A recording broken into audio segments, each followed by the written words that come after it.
So, hi everyone, today we're going on in our marathon talking about all the diseases that the people tend to suffer, and obviously, we're talking about the most important ones and the ones that can have an effect in your daily life by obviously influencing all the decisions that you do. Always trying to not make you a based decision that brings to you bad outcomes in your health, wealth, relationships, and family. And then so what's gonna be the biz that we're gonna talk today? The fundamental attribution error. Why we judge people unfairly. Try to treat it to not so treat people unfairly as I'm gonna argue that we do. And then I really expect you to help me by subscribing the video and posteriorly seeing other ones to make you a better person. And then so go for the video.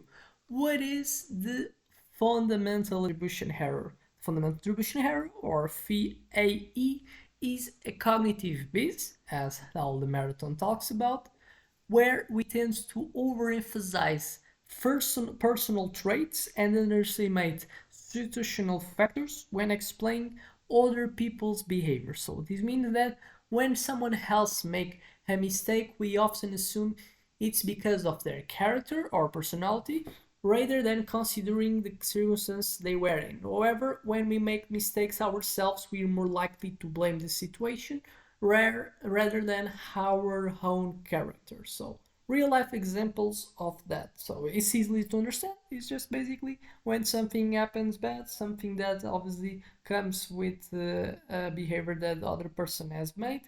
I make attribution that the bad outcome was ranked because the person has some specific personal traits, whatever is the personal trait, or an understanding that the situation was kind of so creating a high type of likelihood from a specific behavior that I didn't like to get as an outcome, and then so I make this false attribution to personal trait the way that person is instead of understanding the context that the people were. So, real life examples of the fundamental attribution error.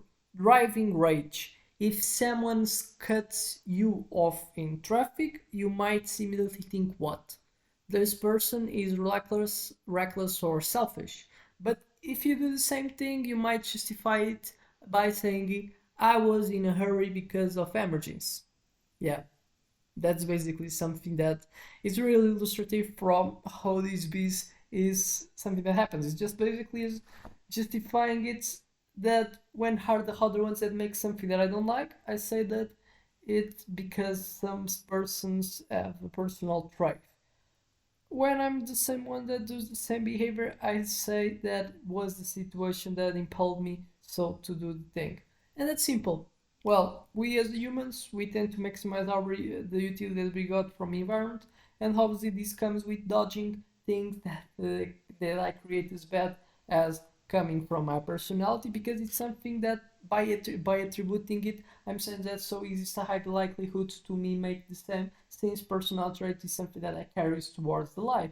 While situational context are what are contextual and then so are something that are not so are so not something that is present as the same as my personal trait, and so I by assuming that something that has happening as bad coming from my personal trait, I'm saying that everyone that I will have a need to connect with, I will perceive me as less kind of valuable because I'm a personal trait that generates bad type of behaviors and so possibilities of bad type of outcomes from the person that with me, and we're made to want to have social approval, and then so social approval comes with not making attributions of things that evaluates how valuable I am, and more so comes with working in increasing the perception of value that I bring to other ones. And then so situations and context are something that they cannot be like have a defense. They're not persons, and then so it's more easy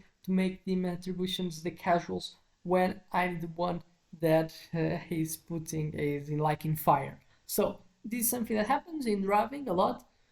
Workplace judgment. If a coworker misses a deadline, you might assume that they are lazy or incompetent, without considering that they might be dealing with personal issues or overwhelming workload. It's like saying that other ones have to be perfect, but when I'm the one that fails, I say that I'm not perfect and was the context that could not create it, so something that helped me to have prosperity. Customer service reactions: if a cashier is rude to you, you might think they're a terrible person, instead of considering that they might be having a stressful day or dealing with rude customers. But for you, that's simple.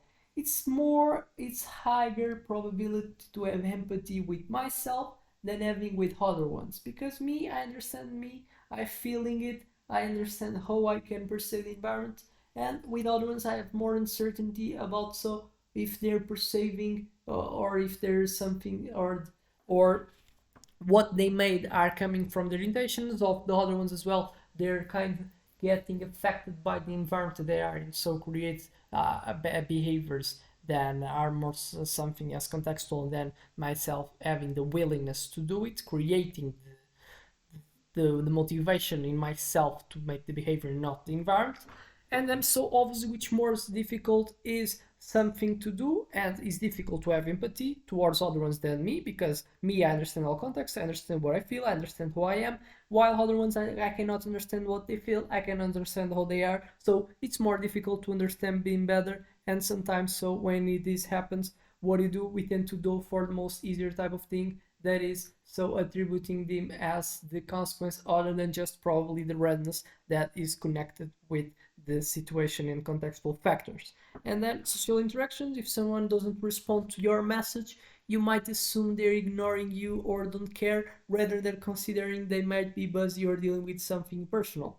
That's another good example from that. You're seeing that this happens so with a lot of the connections that we have, and that's so is a piece that's commonly is present because it appears when mainly you're going and we're working with social connections. And then so when you're more susceptible to the fundamental attribution error, we tend to fall this beast more often when we doesn't have enough background information about the person's situation, that what I talked like in the last minutes.